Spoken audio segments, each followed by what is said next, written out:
Capítulo 3. O médico ferido. Se quisermos colocar a declaração de Hebreus 4,15 em forma positiva, diremos o seguinte: porque temos um sumo sacerdote que pode compadecer-se das nossas fraquezas. No original, a palavra aqui é traduzida como fraquezas, é um termo relacionado ao Antigo Testamento, com os sacrifícios oferecidos pelos sacerdotes. A fraqueza era basicamente uma mancha física, um defeito. Era uma imperfeição ou uma deformidade no animal ou no homem. Se um homem da família de Arão possuísse um defeito, apesar de ser dessa família, ele não poderia exercer o cargo de sacerdote. Aquela falha o desqualificava, e ele não podia entrar na presença da santidade de Deus. Da mesma forma, os animais que eram trazidos para as ofertas e holocaustos tinham de ser sem mancha ou imperfeição. Existem dezenas de passagens no livro de Levítico que deixam bem claro que um animal com defeito não podia ser oferecido a Deus. Tanto a oferta como aquele que a ofertava. Ele tinha que estar livre das fraquezas. No Novo Testamento também vemos o uso figurativo dessa palavra. Trata-se de uma metáfora, uma figura de linguagem. A palavra empregada no grego é a forma negativa de stenos, que significa força. É um vocabulário formado com esse termo e o prefixo a.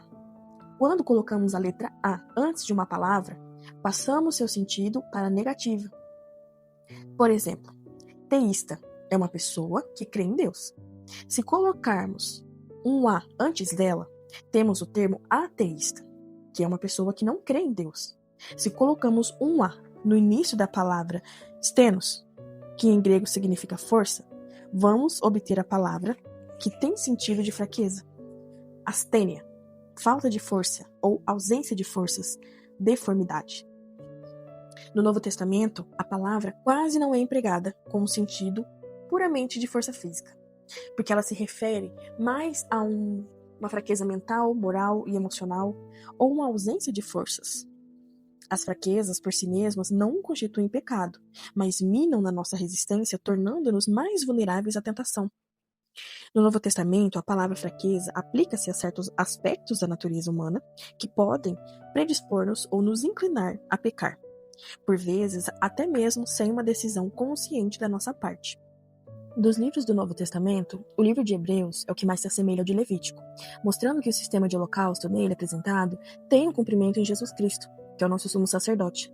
Esse cumprimento se aplica também às questões das fraquezas dos sacerdotes, porque os sacerdotes do Antigo Testamento tinham fraquezas porque partilhavam da sorte de toda a humanidade.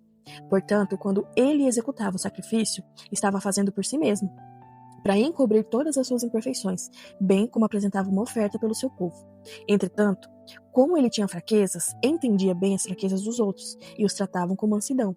Executava seu ofício de sacerdote com toda a compreensão, pois também ele estava sujeito às mesmas fraquezas que temos e que nos predispõem à tentação ao pecado. O escritor do livro de Hebreus aplica essa figura ao nosso grande sumo sacerdote e mediador, Jesus. Como ele nunca tinha pecado, como ele nunca tinha cedido à tentação, o que não era o caso dos sacerdotes do Antigo Testamento, nunca necessitaria executar o holocausto por si mesmo. Mas já que fora tentado, já que fora provado em todas as coisas como nós somos, temos um grande sumo sacerdote que pode compadecer-se das nossas fraquezas. Se ele apenas entendesse o fato de termos fraquezas, já seria suficiente. Mas a situação é ainda melhor, porque ele conhece a sensação que temos em nossas fraquezas.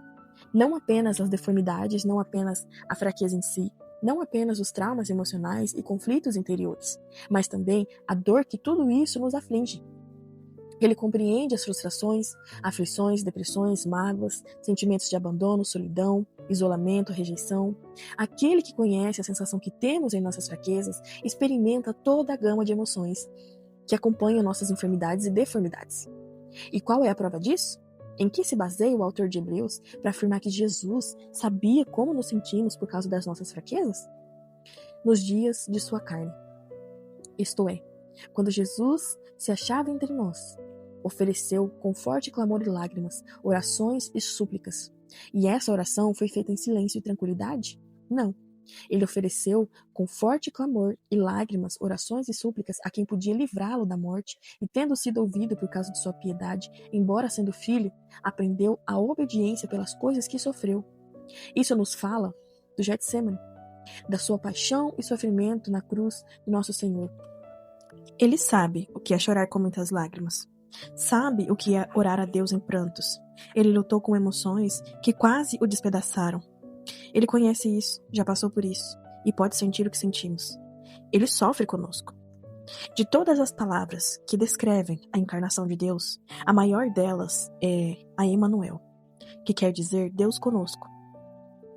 Deus está nisso conosco, ou melhor, tem passado pelas mesmas coisas, sabe entrar no problema e senti-lo conosco.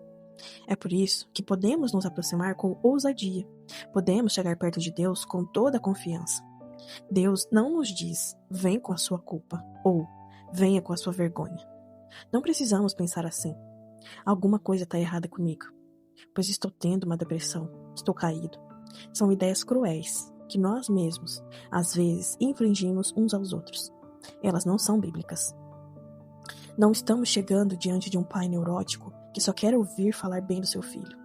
Não estamos nos aproximando de um pai que diz, pare, não sinta essas coisas, errado. Não chore. Se continuar chorando, vou lhe dar um bom motivo para chorar mais. Estamos diante de um Pai Celeste que compreende os nossos sentimentos e nos chama para que falemos dele. Por isso, podemos aproximar-nos do trono da graça com toda a confiança, sabendo que encontraremos graça e misericórdia diante dele. Nos momentos de dificuldade, podemos nos achegar a ele. Quando precisarmos de perdão, quando sentirmos o peso da culpa dos nossos pecados, podemos nos aproximar também quando estivermos sendo torturados e atormentados pelo reconhecimento das nossas fraquezas. Para entendermos bem o preço que o Salvador teve que pagar para se tornar nosso médico, precisamos percorrer com ele os caminhos de sua paixão e sofrimento, que estão descritos nos Evangelhos e nos Salmos e também no livro de Isaías. Venha comigo ao Jardim de Getsemane. Veja o preço pago pelo nosso Salvador, por ser o Emanuel, o Deus conosco. Ouça a oração que ele fez. Será que você consegue escutá-la, como se a estivesse ouvindo pela primeira vez? Ele começou a entristecer-se e a angustiar-se. Então ele disse, a minha alma está profundamente triste até a morte. Isso está escrito em Mateus 26, 37. Espere um pouco aí. Jesus? O que o Senhor disse? Minha alma está profundamente triste até a morte? Está querendo dizer que o Senhor, naquela hora, passou por sofrimento, sensação e sentimento de agonia tão forte que até desejou morrer? Isso quer dizer então que Jesus, ele entende quando estou deprimido e que não quero mais viver? Vejamos agora o Salmo 22, o apelido de o Salmo do Desamparo. Está escrito, derramei-me como água, e todos os meus ossos se desconjuntaram-se. Meu coração fez-se em cera, derreteu-se dentro de mim, secou-se o meu vigor, como um caco de barro, e a língua que se apega ao céu da boca, assim me deitas do pó da morte. E o Salmo 69 é outro desses textos. Salva-me, ó Deus, porque as águas me sobem até a alma. Quem já enfrentou a agonia de uma terrível solidão ou de um vazio patológico, quem já experimentou as mais negras crises de depressão, sabe que quando estamos nesse abismo, a coisa mais difícil para se fazer é orar, pois não sentimos a presença de Deus. Pois eu quero te garantir que Ele sabe, sim, Jesus entende e sente as suas fraquezas. Ele vive todas as suas sensações, porque já passou por tudo isso. Acompanhamos-nos agora até o local do julgamento, onde teve de ouvir falsos testemunhos a seu respeito. Você já foi acusado injustamente? Conhece a dor que isso nos causa? Uns cuspiram no rosto dele, deram murros, esbofetearam, outros zombavam dele. Muitas vezes, quando estou conversando com pessoas dominadas por mágoa profunda, elas me olham com um rosto impassível, sem o menor vislumbre emocional. Mas quando começo a penetrar mais profundo e pergunto para elas qual é a maior imagem que você tem na memória, qual a que lhe traz mais sofrimento, logo se nota uma mudança no semblante. No início é uma mudança leve, mas depois os olhos se enchem de lágrimas e escorrem pelo rosto, e daí a pouco elas choram. Até mesmo homens fortes, grandões, soluçam pelo sofrimento e também pela raiva. Eu sei qual é, dizem. Lembro muito bem. É a imagem de quando meu pai me batia de chicote e me dava pancadas na cabeça. Era quando a mamãe me dava um tapa. Nada é mais danoso para a personalidade humana do que um tapa no rosto.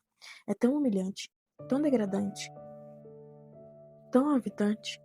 Destrói em nós um sentimento básico da nossa personalidade. Mas o nosso médico ferido compreende isso. Ele sabe que é levar pancadas na cabeça, tapas no rosto.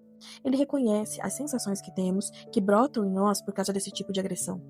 Ele sente os problemas que nos afetam e quer nos curar. Quer que saibamos que não está irado conosco por causa dessa sensação. Ele as compreende muito bem. Vamos um pouco mais adiante. Vamos à própria cruz. Afinal, zombaram dele, dizendo: salva-te a ti mesmo, se és filho de Deus. Debocharam dele, protestando contra ele. Todas essas palavras nos trazem à memória as humilhações e sofrimentos da adolescência. Um certo homem acha que os anos da adolescência, e principalmente o relacionamento na escola, são tão traumatizantes para o jovem que escreveu um livro intitulado A Vida Após o Ensino Médio. Fico admirado com as dolorosas lembranças que muitos adultos me relatam acerca dos seus anos da adolescência. Geralmente, as palavras que mais ouvem e as lembranças que eles trazem são as dos anos da adolescência, são os da zoação, tais como sabichão, bolão, desajeitado, espinhento, entre outros apelidos. Ou então, são lembranças dos grandes óculos de armação ou do aparelho dentário. Cada um sabe qual é o seu problema. A crueldade das crianças, uma com as outras, é coisa da vida. Jesus sabe quando somos rejeitados por um amigo, desprezado por um namorado, criticado pela nossa turma. E como disse Isaías, não tinha aparência nem formosura. Olhámo-lo, mas nenhuma beleza havia que nos agradasse. Era desprezado e o mais rejeitado entre os homens. Homem de dores e que sabe o que é padecer. E como um de quem os homens esconderam o rosto, era desprezado e dele não fizeram caso. Isso foi um homem de dores que sabe o que é padecer. Se você está sofrendo, ele também está sentindo mesmo. E se é uma pessoa solitária, viúvo, divorciado, ele sabe o que é estar sozinho. Sabe o que é ter a impressão de que uma parte de nós parece ter sido arrancada. Pesquisa tem mostrado que os dois maiores fatores provocadores de estresse no corpo, na mente e nas emoções são a morte de um cônjuge, ou até mesmo a separação dele pelo divórcio. De certo modo, a separação é pior. A morte de um cônjuge, embora seja dolorosa, é como uma ferida limpa. O divórcio, muitas vezes, causa uma ferida infecta, purulenta, latejando de dor. Jesus entende quando uma pessoa tem que se esforçar para ser pai e mãe para seus filhos. Mas será que ele conhece também a pior de todas as nossas fraquezas, que é quando não conseguimos nem orar? Quando nos sentimos abandonados pelo próprio Deus? O credo dos apóstolos diz: desceu ao inferno. Quando Cristo estava na cruz, os céus se tornaram como de ferro para ele. Tornaram-se horrivelmente surdos quando ele foi cortado da terra dos viventes. E ele gritou pedindo socorro em seu último instante de agonia, mas não recebeu resposta. Ele diz: Deus meu, por que me desamparastes? Por que se achasses longe da minha salvação? Clamo-te de dia e não me responde. Deus compreende o grito de desamparo. Ele sabe as sensações que temos em nossas fraquezas. Como os credos antigos afirmam que Cristo desceu ao inferno. Eles querem dizer com isso que ele conheceu todos os temores, todos os horrores e sensações de aflição que nós experimentamos nos momentos em que se encontramos no nível emocional mais baixo, devido a uma rejeição, abandono, depressão. Isso significa que, assim sendo, podemos levar a ele todas as nossas sensações, mesmo as mais terríveis. Não precisamos chegar diante dele com sentimentos de culpa e vergonha, mas sim com toda a confiança e ousadia, sabendo que ele não somente sabe o que sentimos, mas que ele quer nos curar. Ele não nos deixou sozinhos, pois temos o Espírito Santo, que é quem nos ajuda nas enfermidades. A experiência que Jesus teve na condição de ser humano acha-se agora conosco dentro da pessoa do Espírito Santo, que é quem nos ajuda nas nossas fraquezas, havendo uma colaboração mútua para a cura delas. Joni Eareckson, uma jovem bela, cheia de vida e ativa, certo dia foi mergulhar numa lagoa. Quando bateu a cabeça numa pedra, sofreu lesões que a deixaram paraplégica. Ela pinta quadros segurando o pincel com os dentes, e o seu testemunho cristão já correu o mundo todo através dos seus livros e do filme que foi feito sobre a vida dela. Ela compreendeu toda a extensão de dependência quando, certo dia, desesperada, pediu a uma amiga que lhe desse alguns comprimidos para suicidar-se. Mas esta lhe recusou. Então ela pensou: não posso nem morrer? A princípio, a vida foi um inferno para ela. Seu espírito era abalado por dores, ódio, amargura e mágoas. Embora não tivesse dores físicas, tinha sensações como que de agulhadas nos nervos que percorriam por todo o seu corpo. Isso durou 3 anos. Então, certo dia teve início em sua vida uma transformação radical, que fez dela uma cristã bela e radiante.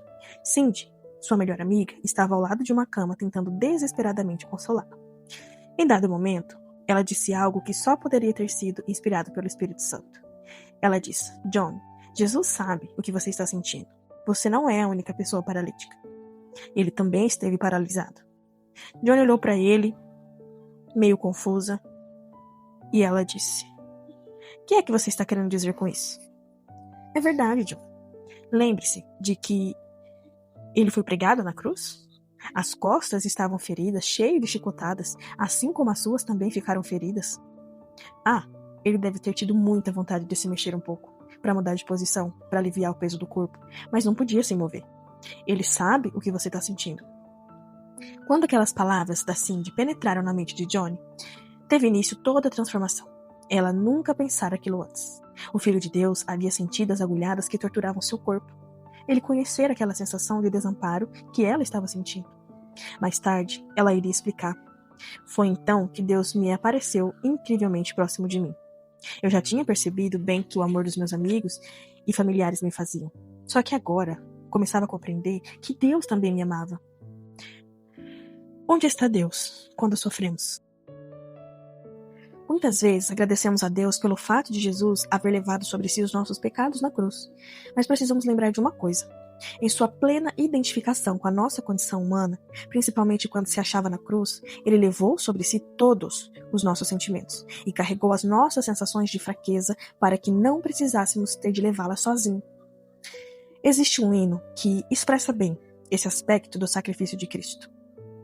Ele diz: Jesus andou pelo vale da solidão e teve que andar por ele sozinho. Ninguém poderia percorrê-lo em seu lugar. Ele teve de percorrer sozinho. Você também tem que passar por suas provações. Tem que suportar sozinho. Ninguém poderá suportá-las por você. Você tem de suportá-lo sozinho. Quando passamos pelo vale da solidão, não andamos por ele sozinho, pois Deus mandou seu Filho para caminhar ali conosco. Não estamos sozinhos.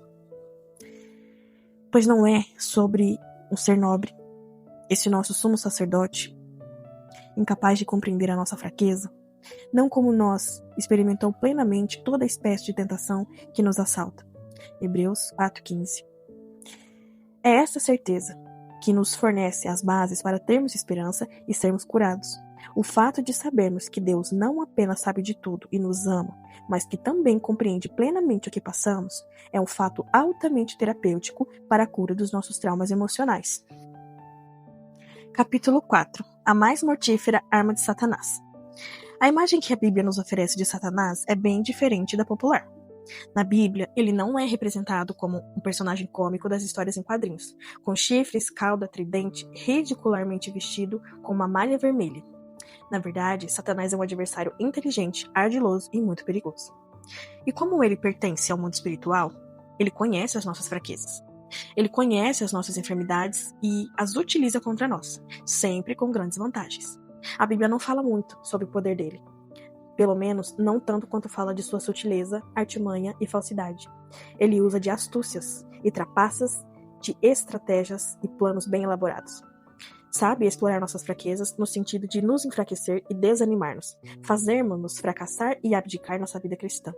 A Bíblia o descreve como um leão que ruge andando ao nosso redor, procurando quem possa devorar. Paulo também falou dos malignos poderes das trevas contra os quais estamos em luta, e é nas trevas que somos facilmente atacados e iludidos. Algumas das armas mais fortes do arsenal de Satanás são a de natureza psicológica. O medo é uma delas, a dúvida é outra. As outras são raiva, hostilidade, preocupação e, naturalmente, o senso de culpa. O constante sentimento de culpa é muito difícil de ser removido. Ele parece permanecer em nós, mesmo depois que nos convertemos e suplicamos o perdão de Deus e aceitamos a sua graça. Muitos cristãos parecem ter um sentimento de autocondenação, suspenso sobre sua cabeça, como uma densa névoa de poluição. Assim, então, sendo derrotados pela mais poderosa arma psicológica que Satanás usa contra os cristãos. Essa arma tem a eficácia de um míssil mortal. O nome dela? A autoimagem negativa. A maior arma psicológica dele é um sentimento de inferioridade, incapacidade e falta de autoestima, que se acha enraizado no mais profundo de nosso ser. E este sentimento está aprisionando muitos de nós. Muito embora eles possam ter tido experiências espirituais maravilhosas, embora possam ter uma grande fé e um bom conhecimento da palavra de Deus, e apesar deles entenderem perfeitamente sua condição de filho de Deus, eles se acham como que amarrados e tensos, acorrentados por terríveis complexos de inferioridade, presos a um profundo sentimento de que não valem nada. Existem 4 maneiras pela quais Satanás aplica essa arma, que é a mais mortal de todas, as suas armas emocionais e psicológicas, com o objetivo de nos derrotar e nos fazer fracassar. Uma autoimagem fraca paralisa o nosso potencial. Eu tenho visto o terrível impacto dos sentimentos de inferioridade em todos os lugares onde eu tenho exercido meu ministério. Tenho presenciado trágicos desperdícios de potencial humano, vidas diluídas, talentos perdidos com grandes prejuízos de uma verdadeira mina de capacidade e possibilidades humanas. E tenho chorado interiormente. Sabe que Deus também chora por causa disso? Ele fica mais entristecido do que irado com essas coisas. Ele chora pela paralisação do nosso potencial causada por uma imagem própria negativa. E o preço é muito alto, pois parece que todos estamos lutando contra essas coisas. São muito poucos os que conseguem superar o tormento da dúvida quanto ao seu próprio valor. As arrasadoras decepções quanto à sua identidade e quanto ao seu futuro também. Uma autoimagem fraca pode começar no berço, pode nos acompanhar durante os primeiros anos da escola e se intensificar na adolescência. Depois que nos tornamos adultos, ela parece se assentar sobre nós como uma névoa densa, que cobre muitas pessoas dia após dia. Há momentos em que parece se dissipar um pouco, mas sempre retorna, como que tentando nos envolver e nos sufocar. Infelizmente, isso é uma praga que afeta muitos cristãos. O psicólogo cristão Jim Dobson, em uma mensagem gravada em uma fita intitulada como A Guerra Psicológica de Satanás, conta que fez uma pesquisa com um grande grupo de mulheres, e a maioria delas era casada. Tinha saúde excelente e se sentia feliz. De acordo com o depoimento delas, tinham filhos felizes e uma segurança financeira. Nessa mesma pesquisa, o doutor citava 10 causas de depressão e pediu a essas mulheres que as numerassem na ordem em que afetavam sua vida. A lista que ele lhes entregou foi a seguinte: ausência de romantismo no casamento, conflito com os sogros e cunhados, autoimagem negativa, problema com filhos, dificuldade financeira, solidão, isolamento e tédio, problema sexual no casamento, problema de saúde, cansaço e pressões de tempo, envelhecimento, entre outras. As mulheres deveriam indicar a ordem certa em que essas coisas provocam depressão, começando pela mais grave. Qual delas veio em primeiro lugar na lista, na frente de todas as outras? Adivinha? A autoimagem negativa. 50% das mulheres que eram todas convertidas a colocaram em primeiro lugar, e 80% delas a colocaram entre as 2 ou 3 primeiras. Está vendo quanta perda de potencial emocional e espiritual essas mulheres estavam lutando contra depressões que provinham principalmente de sentimentos do desvalor que as deixavam abatidas? Jesus contou uma parábola sobre os talentos. O homem que tinha apenas um talento ficou paralisado por seus temores e sentimentos de incapacidade. Ele tinha tanto medo de fracassar que não quis fazer investimentos com seu talento, mas enterrou eles no chão para ficar mais seguro. Sua vida era uma série de bens congelados, paralisados pelo temor de ser rejeitado por seu senhor, pelo temor de fracassar, temor de ser comparado com os outros 2 que estavam efetuando investimentos, com o temor de correr riscos. Ele fez o mesmo que fazem muitas pessoas que não têm uma boa imagem própria. Nada. E é exatamente isso que Satanás quer que façamos, que ficamos tão tolhidos que acabamos imobilizados, congelados, paralisados, acomodados a um tipo de vida e trabalho que se acha muito aquém de nossas reais possibilidades. Uma autoimagem negativa destrói os nossos sonhos. E é bem provável que o leitor já tenha ouvido a seguinte definição: os neuróticos são pessoas que constroem castelos no ar. Os psicóticos são os que se mudam para eles, e os psiquiatras, os que recebem o aluguel. Entretanto, não estou falando aqui que devaneios ou sobre sonhos fantasiosos. Não podemos viver com sonhos, não podemos viver de sonhos, mas vivemos pelos sonhos. Uma das características do Pentecostes profetizado por Joel e do cumprimento no livro de Atos era que quando o Espírito Santo fosse derramado, os jovens teriam visões e os velhos teriam sonhos. O Espírito Santo nos inspira a ter sonhos audaciosos, a ter visões do que Deus quer realizar para nós e em nós, e mais do que tudo, através de nós. Provérbios 29:18 diz: não havendo profecia, o povo se corrompe. É verdade, e quando temos uma visão muito enganosa de nós mesmos, com uma imagem própria muito baixa, nos julgando inferiores e inaptos, certamente nós seremos destruídos. Assim, nossos sonhos morrem e o grande plano de Deus para nossa vida nunca vai se realizar. A melhor ilustração deste fato do Antigo Testamento acha-se em Números, capítulo 13 e 14. Deus tinha um plano para o seu povo, um sonho belo e audacioso. Ele colocara no coração deles a imagem de uma terra prometida, uma terra boa, abundante em leite e mel, que seriam possessão deles. Deus os conduziu até os limites dessa terra prometida, para a realização do audacioso plano que tinha para eles. Moisés recebeu ordem de Deus para mandar à terra um grupo de reconhecimento militar para espiar o lugar. Essa é a primeira menção histórica de uma CIA. E ele enviou a nata do povo, os melhores homens de cada tribo, e esperava que as realidades encontradas na terra viessem a confirmar os sonhos e a promessa de Deus. E até certo ponto, isso aqui aconteceu, pois os espias disseram: é uma terra fantástica, vejam as frutas que trouxemos, nunca vimos uvas e romãs assim, e o mel é o mais doce que já experimentamos. Mas o povo dali é gigantesco e tem uma força incrível, e as cidades não são cidades comuns, são verdadeiras fortalezas, e quando aos descendentes de Enoque diante deles, nós parecíamos gafanhotos. Não pode haver uma opinião mais baixa de si mesmo do que daquele que se vê como um gafanhoto. E os espias começaram a chorar, dominados pelo medo. Somente Josué e Caleb davam um relato diferente. Bem, eles concordaram com os outros quanto aos fatos apresentados. As observações que tinham feito eram as mesmas, mas, como tinham uma diferente percepção das coisas, eles também, com suas conclusões, foram diferentes. Por quê? Porque Caleb era um homem de espírito diferente. Ele não tinha teologia do verme. Ele não era rastejante. Essa é que é a verdade. Ele e Josué não se viam como gafanhotos, e eles disseram o seguinte: é certo que o povo é alto, mas nós não o tememos. O Senhor está conosco. Gosto da gíria hebraica que Caleb e Josué empregaram nessa hora, porque eles disseram: eles são como o pão para nós, podemos devorá-los como os pães, e podemos fazê-lo porque essa é a vontade de Deus para nós, e o plano de Deus para nós é que ele tem prazer em realizá-lo em nós, e no nosso intermédio. Ele nos dará a realização desse sonho. Ele nos dará essa terra. Mas o grande plano de Deus e o objetivo por causa do qual ele os tirara da escravidão do Egito teve de ser adiado para 40 anos depois, os 40 anos de sofrimento no deserto. O sonho divino não era o castelo no ar, feito por um neurótico. Era uma realidade. Era frutas e mel, terras e cidades. Era tudo que Deus desejava dar para eles e estava ao alcance na mão deles. O sonho estava ali. Deus estava preparado para realizar, mas o povo não, por causa de uma fraca imagem própria. Somos como um gafanhoto, eles disseram. Eles se esqueceram de quem eram filhos. Esqueceram quem eram e do que eram. E como precisamos dessa imagem hoje em dia? Estamos envolvendo muitos de nossos temores numa capa de alta depreciação mórbida e falsamente espiritual. Estamos encobrindo nossa autoapreciação com uma capa de religiosidade, chamando-a de consagração e autocrucificação. Já está na hora de termos sonhos mais audaciosos. Está na hora de sairmos para o mundo com o nosso testemunho de maneira mais grandiosa. O que está nos segurando? Medo de sermos criticados? Medo de correr risco? Medo de tradições?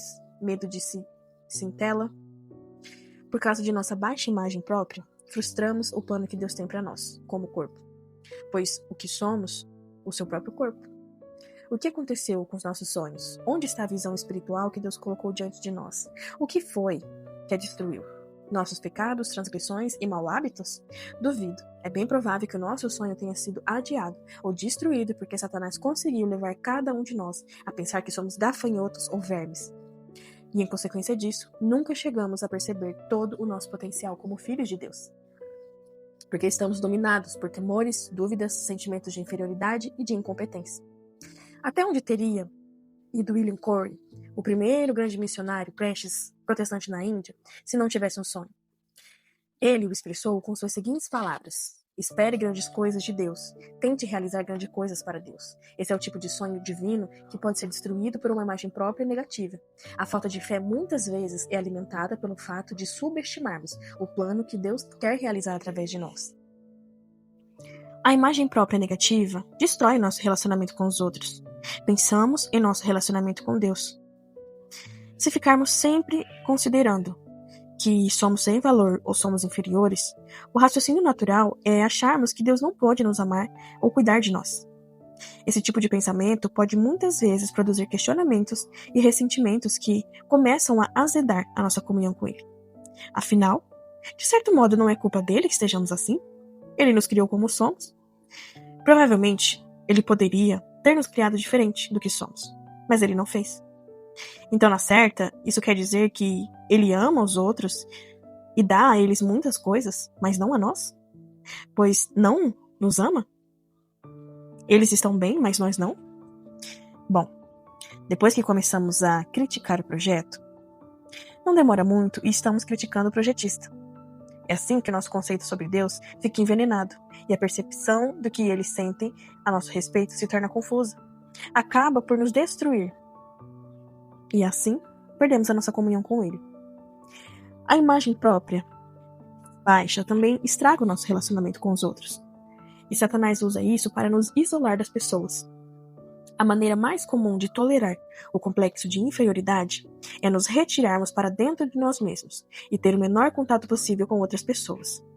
É apenas de vez em quando dar uma espiadinha para fora, enquanto o resto do mundo segue em frente.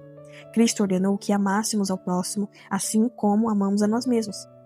Daí podemos inferir que é importante para a ética cristã e para os relacionamentos entre pessoas que tenhamos uma imagem própria sadia.